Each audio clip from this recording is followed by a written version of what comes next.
오늘 우리가 나눌 은혜의 말씀은 요한복음 8장 31절 32절 말씀입니다. 요한복음 8장 31절 32절 말씀 다 같이 봉독하시겠습니다.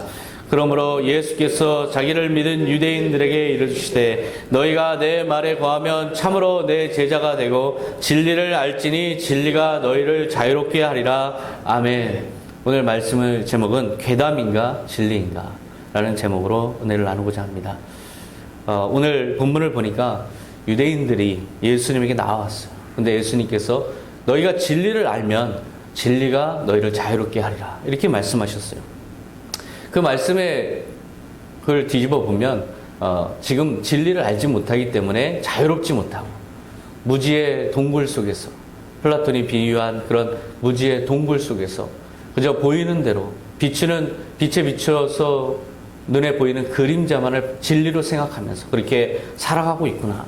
하지만 예수 그리스도를 알게 되면 영원한 생명을 깨닫게 되고 하나님의 나라를 보게 되고 그런 진리가 너희를 비로소 영원한 존재로 자기를 인식하게 하고 그러게 함으로써 이 땅에서 또한 자기의 영적으로 자유롭게 될 것이다. 이렇게 예수님께서 진리를 선포하신 거예요.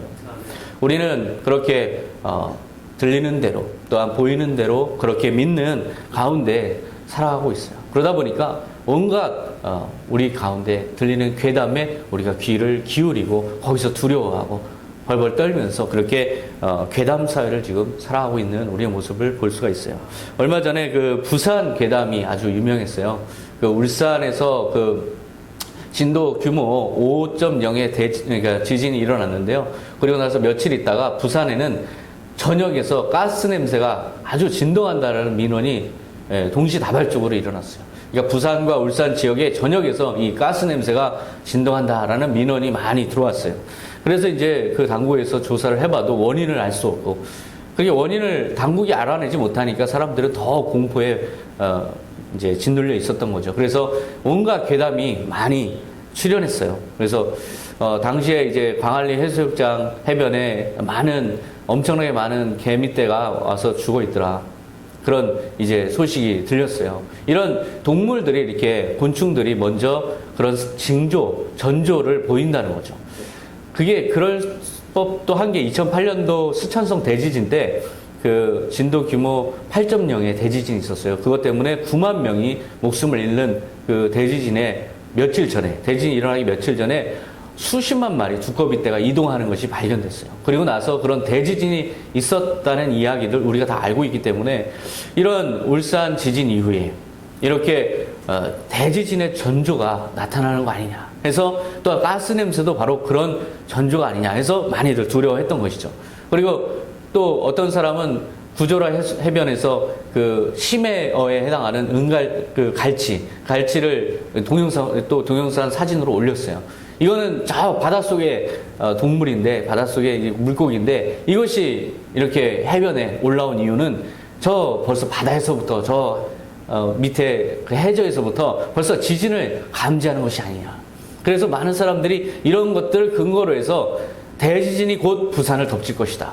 그러면 영화 해운대에서 본 것처럼 대해일이 일어나서 완전히 다 부산을 뒤덮을 것이다 하는 그런 공포심에 완전히 매몰돼서 한동안 두려워했고 매일 뉴스에 그게 올라왔어요. 그런 그 괴담들을 보면 대부분 그게 허무맹랑한 이야기는 아니에요. 보면 이성적인 요소가 다 그 안에 내포되어 있어요. 이성적인 근거가 없으면 사람들은 그걸 괴담으로 그냥 치부해 버리겠죠. 하지만 거기에는 이성적 근거들, 동물의 어떤 사인이라든지 여러 가지 가스 냄새라든지 이런 것들을 근거로 해서 대지진의 전조다라는 공포심이 확대 재생산되는 거죠. 그래서 부산 사람들이 한동안 거의 한 달 가까이를 그 괴담에 시달려야 됐었어요. 나중에 밝혀진 거는 결국 그 부취제라는 화학 물질이 누출되면서 생긴 가스 냄새라는 게 이제 전문가들에 의해서 밝혀졌죠. 그 가스는 보통 우리가 그 가스 냄새가 난다고 생각하지만 사실은 가스는 냄새가 나지 않아요. 그것이 그렇기 때문에 만약에 많이 누출이 돼도 그것을 알 수가 없어요. 그러면 대폭발이 가능한 거죠. 그래서 그것을 조금만 누출이 돼도 냄새가 날 수 있도록 거기에 화학 물질, 냄새가 나는 화학물질, 지금 우리가 만든 가스 냄새가 나는 화학물질을 뿌리는 게 부치제예요. 근데 그 부치제를 이동하던 그 차에서 이동하는 과정에서 누출이 있었고, 그것이 그 부산 괴담의 진실이다 하는 게 이제 나중에 밝혀지면서 사람들은 안도했어요. 그런 괴담의 하나의 사이클을 보고, 그 다음에 거의 한 달 동안 사람들의 반응, 그리고 그 괴담이 처음에 만들어지면서 이게 소멸되기까지의 과정을 제가 관찰하면서 참 이것이 인간사를 너무나 닮았다 하는 생각이 들었어요.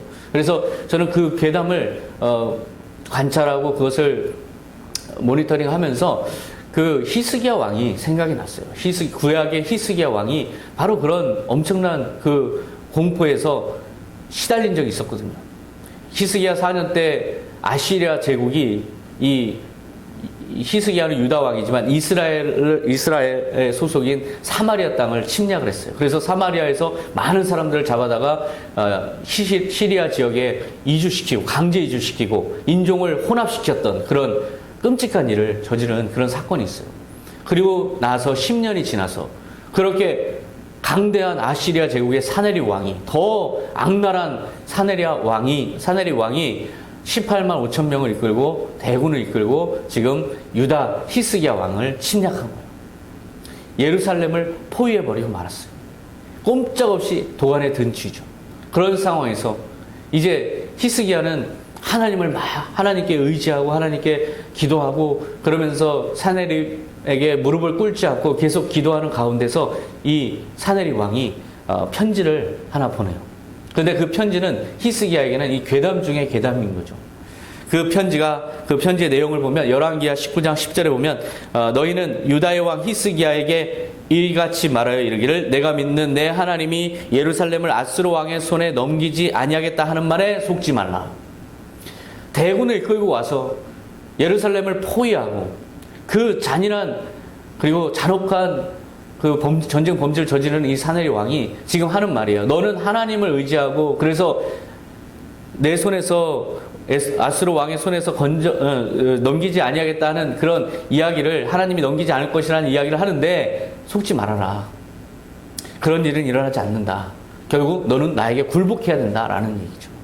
어느 정도 일리가 있어요. 실제로 주변 나라들이 다 멸망당했거든요. 사마리아도 그렇게 멸망이 당해서 엄청난 곤욕을 치렀거든요. 그러다 보니까 그 일리가 있다라는 생각에 엄청난 공포심이 밀려왔을 거예요. 이건 엄청난 괴담이었고, 사실 괴담의 차원을 넘어서서 실제로 임한 공포죠. 그 19장 11절에 보면 아수르의 여러 나라에 행한 바 진멸한 일을 내가 들었나니 내가 어찌 구원을 얻겠느냐. 만약에 주변 나라들이 멸망당한 사례가 없다면 그저 한낱 그렇게 위협하는 말로 폄하하고 하나님을 더욱더 의지할 수도 있을 거예요. 하지만 지금 주변의 모든 나라들이 멸망당하고 잔혹하게 침략을 당한 상황에서 지금 하는 이 말은 정말 공포스러운 이야기예요. 지금 포위를 당했기 때문에 어디로 나아가서 원군을 청할 수도 없고, 이제 굴복하지 않으면 성으로 함락을 시도할 텐데 그러면 꼼짝없이 다 죽을 수밖에 없는 그런 상황. 히스기야 왕은 절체절명의 위기에 빠졌어요. 그 상황에서 사실상 현실적으로 생각한다면 나가서 무릎 꿇고 항복 선언을 하는 것, 그리고 제발 무혈 입성하십시오 하고 나라를 내주는 것, 이것만이 가장 합리적 선택일 수 있어요. 우리 임진왜란 때 그 왜군이 침략한다는 소리를 듣고 선조가 그렇게 도망간 걸 한번 보세요. 얼마나 공포스러운 상황이겠어요. 하지만 히스기야는 하나님을 계속 의지해요. 그 상황에서도 의지해요. 살아계신 분이라고 믿고 하나님께 부르짖어요. 19장 16절에 보면 여호와여 귀를 기울여 들으소서, 여호와여 눈을 떠서 보시옵소서. 사네립이 살아계신 하나님을 비방하러 보낸 말을 들으시옵소서. 하나님, 살아계신 하나님을 인정하고 살아계신 하나님 앞에 지금 현실을 아주 낱낱이, 그리고 하나님에게 살아계신 분에게 존중하면서 그렇게 지금 호소하고 있어요. 사실 괴담이 맞다면, 그 사네립의 주장이 맞다면 지금 이런 기도는 다 허무한 짓이에요. 빨리 가서 항복하는 게 더 나을 수도 있어요.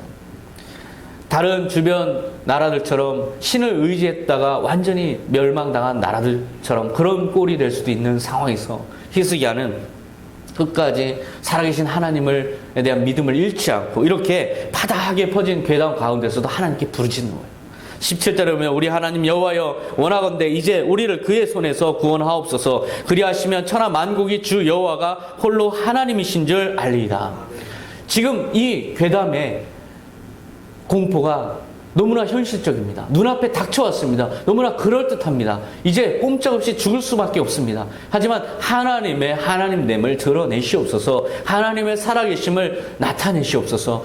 절호의 기회입니다. 하나님 살아계심으로 나타내시고 살아계심을 나타내심으로 하나님 영광 받으시옵소서. 하나님께 영광을 돌리면서 하나님을 인정하면서 살아계신 하나님이라는 완전한 믿음으로 목숨을 내놓은 믿음으로 그렇게 기도를 하고 있는 거예요. 하나님으로부터 이사야 선지자를 통해서 말씀이 임했어요.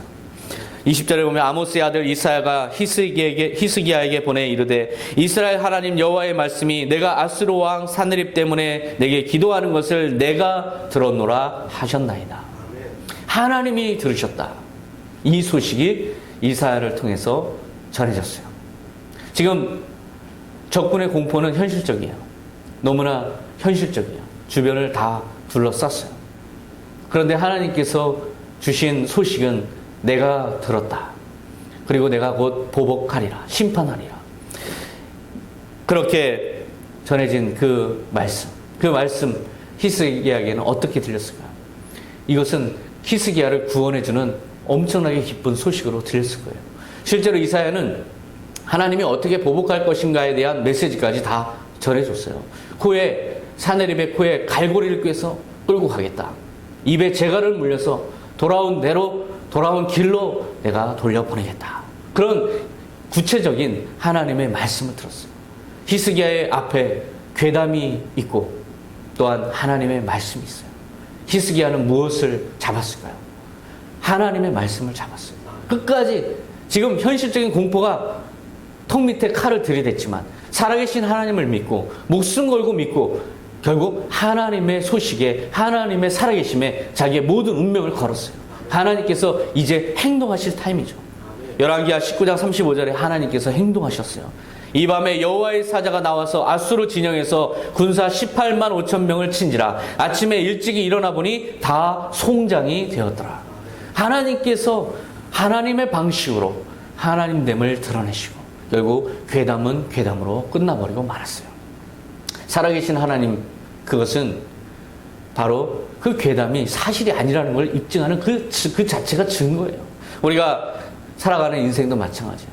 오늘 우리는 어떤 괴담을 듣고 있습니까? 전화벨이 울리면 또 무슨 괴담이 나를 괴롭게 할까? 나를 두렵게 할까? 전화 받기가 무서울 때도 있어요.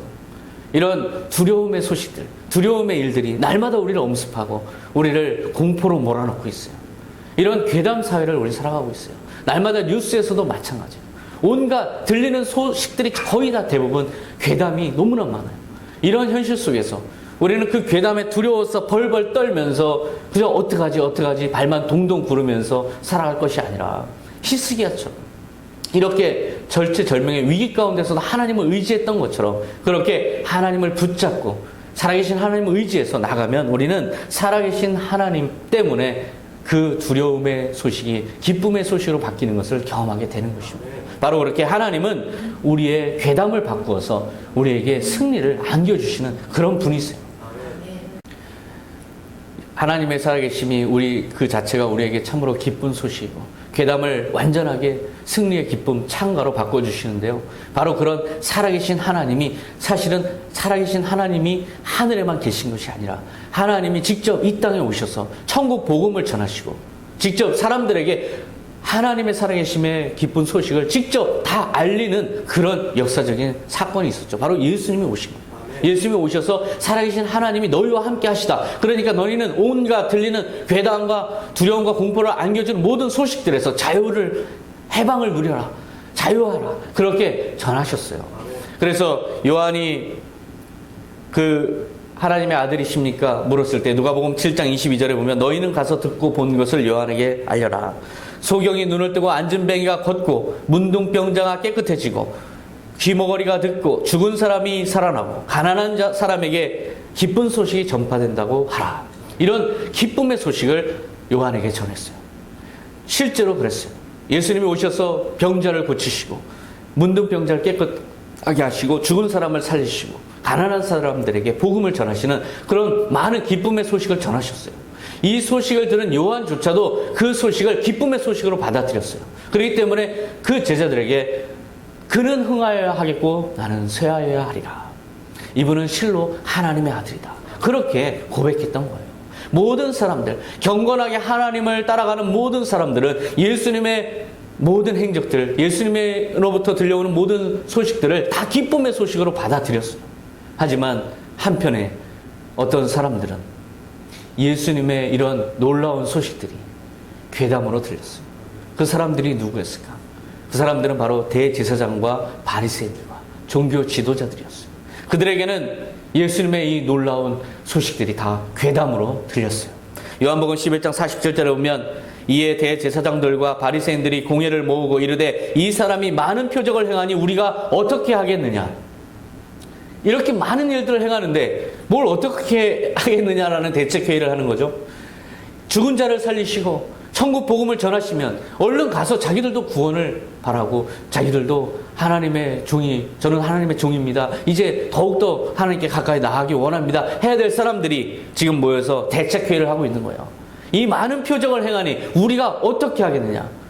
무엇을 어떻게 한다는 그런 얘기일까요? 그 마음속에 어떤 두려움이 가득했을까요? 48절에 보면 만일 그를 이대로 두면 모든 사람이 그를 믿을 것이요 그리고 로마인들이 와서 우리 땅과 민족을 빼앗아 가리라. 그들의 마음속에 예수님의 이 기쁨의 소식이 괴담으로 들렸던 이유는 이 모든 것을 빼앗아 가리라. 거기에 단서가 있어요. 거기에서 우리는 찾을 수가 있어요. 당시에 로마로부터 자치적인 행정권을 부여받았던 이스라엘은 만약에 이스라엘의 메시아가 예언대로 오셔서 많은 사람들이 그 메시아를 따라서 간다면 사실 로마 황제의 통치권을 거부하는 그런 결과로 이어져요. 그러면 로마군은 이제 복속시키기 위해서 침략할 것이고 기존의 모든 기득권자들을 다 빼앗을 거고 기득권을 다 빼앗고 토지도 빼앗고 통치권도 다 빼앗고 모든 법체제를 다 로마의 법체제로 바꾸고 그렇게 하면 우리 기득권은 어떻게 되냐는 거죠. 우리가 가지고 있는 모든 기득권 다 빼앗긴다는 거죠.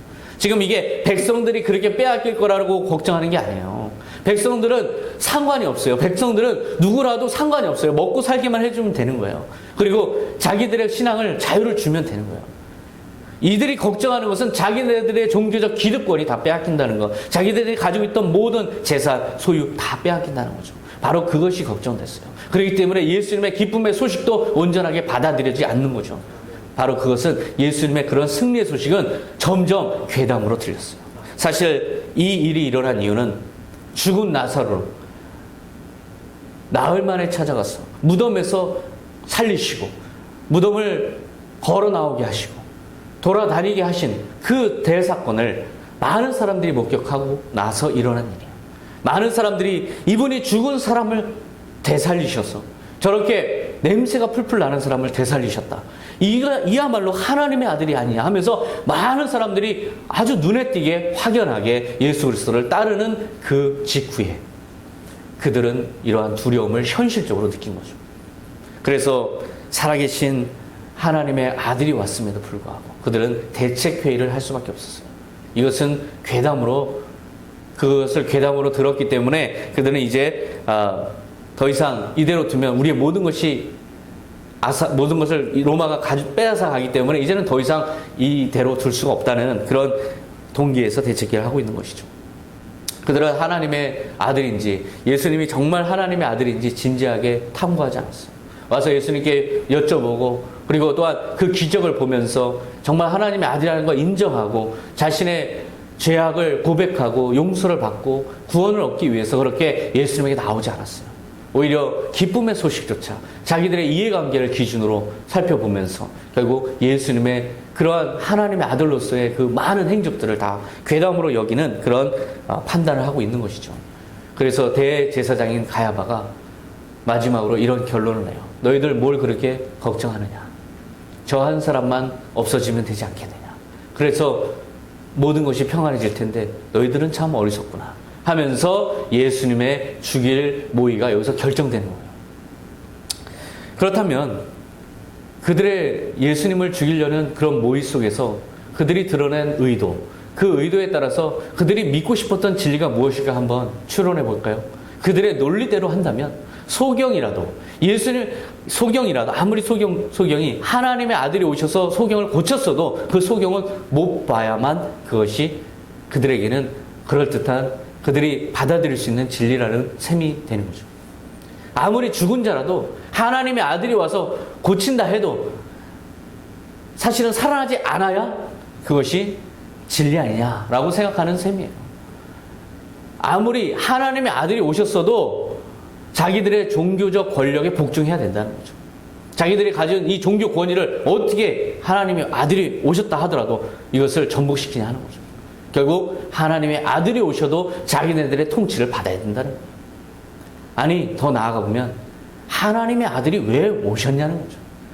오실 필요가 없다는 거예요. 오지 말아야 되는 거죠.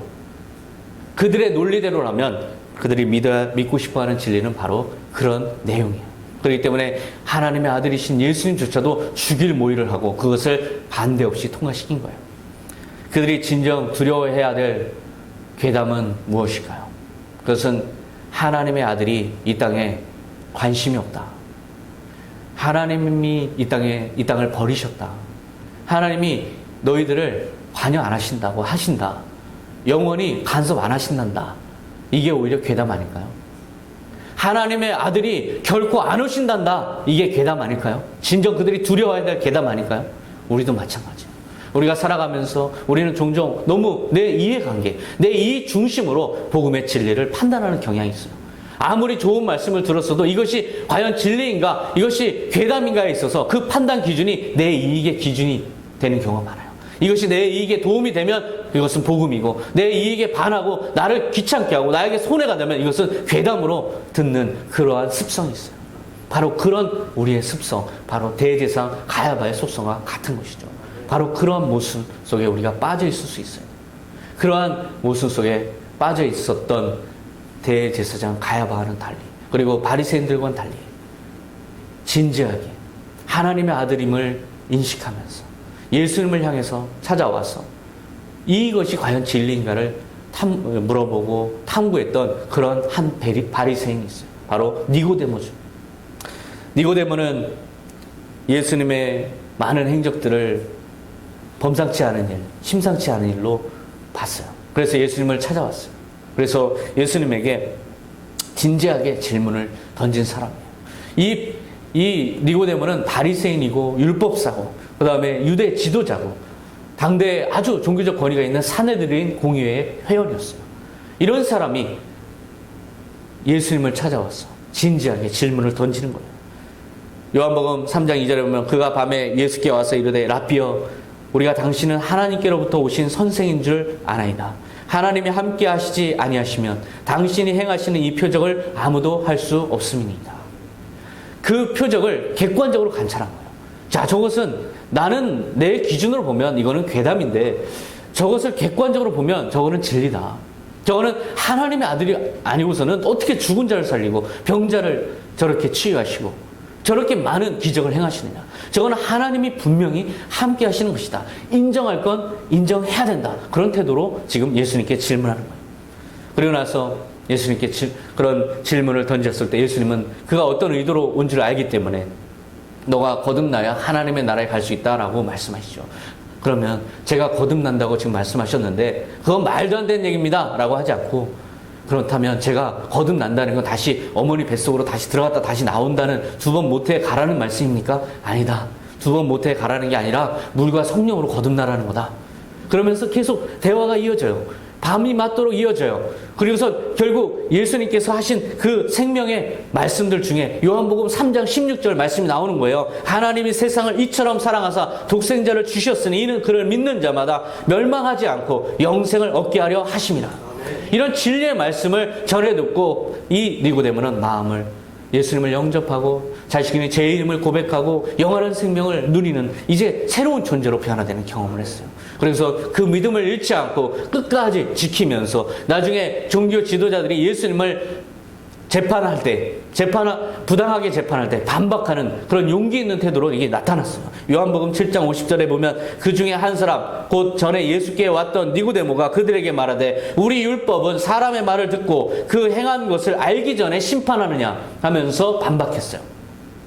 너희들이 보고 듣고 지금 눈앞에서 목격하고 있는 모든 걸 봐라. 이것은 과연 하나님의 아들이 아니냐. 그런데 이런 것들에 대한 관심 없이 너희들의 이해관계, 너희들이 손해가 된다고 해서 지금 이 사람을 모함해서 이 사람을 죄를 뒤집어 씌워서 십자가의 못을 박는다는 게 말이 되느냐. 이것은 부당하다 하면서 지금 얘기하고 있는 거예요. 과연 예수님의 제자로서 진리를 만난 사람으로서 올바른 이성을 가지고 올바른 믿음을 가지고 끝까지 지금 예수님을 저버리지 않고 그렇게 당당하게 용기를 내서 예수님을 변호하고 있어요. 나중에 예수님께서 십자가에 돌아가신 후에 그 시신을 받아다가 자기가 사둔 자기의 무덤에 예수님을 장사 지내고 끝까지 예수님을 지키는 그의 모습 속에서 과연 믿음이라는 것은, 과연 진리라는 것은 어떻게 알 수 있을까? 그것은 자신의 이해관계로 그것을 판단하는 것이 아니라 정말 그 자체가 진리인가를 부지런히 탐구하고 말씀을 탐구하고 하나님께 물어보고 성령의 조명을 받아서 진리를 깨달아 나가는 그 자세가 필요하지. 그것을 나의 이해관계로만 판단해서 진리도 괴담으로 듣는다면 그것은 바리새인들과 무엇이 다를까? 그래서 로마서 10장 17절에는 그러므로 믿음은 들음에서 나며 들음은 그리스도의 말씀으로 말미암았느니라 이렇게 말씀하셨어요. 믿음은 들음에서 난다. 예수 그리스도의 말씀을 듣고 그 말씀을 말씀을 받아들이고 그럴 때 성령님께서 우리 안에서 예수 그리스도를 주라 시인하게 하시고 그럼으로써 하나님의 자녀가 되는 기적이 나타나면 그럴 때 비로소 진리를 너희가 알게 되리니 그 진리가 너희를 자유롭게 할 것이다. 예수님께서 말씀하신 것이죠. 우리 현대인들은 진리의 귀를 막고 사는 모습들을 볼 수가 있어요. 괴담에는 큰 귀를 가지고 있지만 진리에는 귀를 막고 그저 괴담 가운데 공포와 두려움에 시달리면서 전전긍긍하면서도 진리의 말씀에는 귀를 꽉 들어막고 자기의 이해관계에 따라서 진리를 판단하는 그런 어리석음이 우리 현대인들의 모습 속에 있어요. 그들에게 진리는 마치 죽으면 끝이다. 이 땅이 끝이다. 이 땅이 전부다. 죽기 전에 내가 누리고 있는 이 욕망, 그 탐욕이 충족되는 이것이 나의 삶의 전부다라고 생각하고 사는 듯한 그런 모습으로 살아가고 있어요. 그들에게 예수님의 소식은 무엇일까요? 그들에겐 괴담으로 들릴 뿐이죠. 오히려 안 듣는 만 못하죠. 오히려 그들의 논리대로 한다면 예수님은 존재하지 않은 사람이기를 더 바랄 수도 있어요. 오히려 영원한 생명이 없는 게 더 나을 수도 있어요. 하나님의 나라는 아예 못 들은 걸로 하고 싶을 거예요. 바로 그런 많은 현대인들이 그렇게 진리의 귀를 막고 살아가고 있지만 지금도 그 괴담이 계속되는 그들에게는 그 복음이 계속되는 이유가 무엇일까요? 아무리 부정하려고 아무리 괴담이라고 치부해도 여전히 강건하게 복음이 전파되는 것은 바로 그것이 진리이기 때문에 그래요. 살아있는 예수님이 우리 가운데 오늘도 역사하시고 오늘도 기적을 베푸시고 그 자신의 살아계심을 나타내시는데 그것이 어찌 거부되겠어요? 그것은 바로 진리로서 우리 가운데 계속 날마다 십자가를 통해서 증거되고 있어요. 우리가 죽으면 끝나고 내 존재가 소멸된다. 마치 그렇게 생각하고 현대인들은 살아가고 있지만 그것 자체가 정말 괴담 아닐까요? 우리가 죽으면 끝나고 완전히 끝이다. 죽으면 아무것도 소용이 없다. 아무도 알아주지 않는다. 모든 것은 다 허무하다. 이 이야기 자체가 괴담 아닌가요? 정말 이것은 두려운 일이죠. 이게 허무하게 모든 것이 끝나고 만다는 건 이것은 공포스러운 이야기예요. 우리 존재가 아무 의미가 없다는 이야기예요. 하지만 예수님을 통해서 우리는 영원한 존재로 인정받고 영원한 존재로 이제 부활해서 예수님과 같이 영원한 존재로 살아갈 그 기쁨의 소식이 우리에게 들려왔어요. 이제는 우리는 그 복음을 믿고 경험하고 우리는 그 진리대로 살아가고 있어요. 바로 그런 자는 우리 모든 두려움과 공포로부터 해방되고 자유롭게 영원한 하나님의 나라를 소망하면서 살아갈 그런 권리가 주어져 있는 거예요. 그렇기 때문에 데살로니가전서 5장 10절에서 예수님이 말씀하신 예수님의 복음을 우리는 전해 드려야 돼요. 예수께서 우리를 위하여 죽으사 우리로 하여금 깨어 있든지 자든지 자기와 함께 살게 하려 하셨느니라. 예수님께서 십자가에서 못 박히시고 피 흘리시고 그렇게 우리를 위해서 돌아가신 그것은 바로 자신과 함께 영원히 살게 하려고 그렇게 하셨다는 거예요. 그 마음을 너희들은 제발 진리로 믿어라. 그렇게 복음은 전하고 있어요. 우리가 이 진리를 어떻게 확인할 수 있어요? 바로 우리에게까지 전해진 예수님의 부활의 증거를 통해서 우리는 이 말씀이 진리라는 것을 깨달을 수 있어요.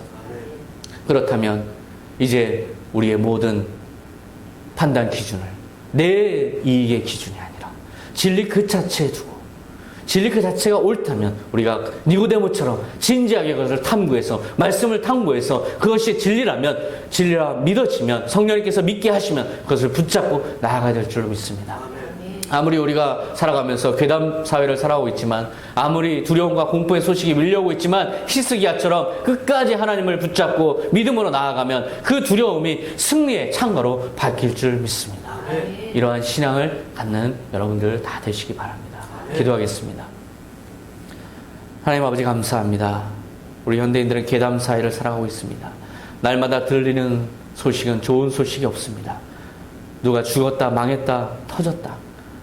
온갖 괴담 속에서 우리는 마음의 평안을 잃고 살아가고 있습니다. 날마다 우리 가운데도 두려운 일, 걱정스러운 일, 공포스러운 일들이 닥쳐오고 있습니다. 그 일들이 우리를 포위하고 정말 쩔쩔매게 만듭니다. 그러나 히스기야처럼 살아계신 하나님을 믿음으로 그 모든 괴담을 괴담되게 하시는 하나님을 믿음으로 승리의 창가를 부르는 우리가 되게 하여 주시옵소서.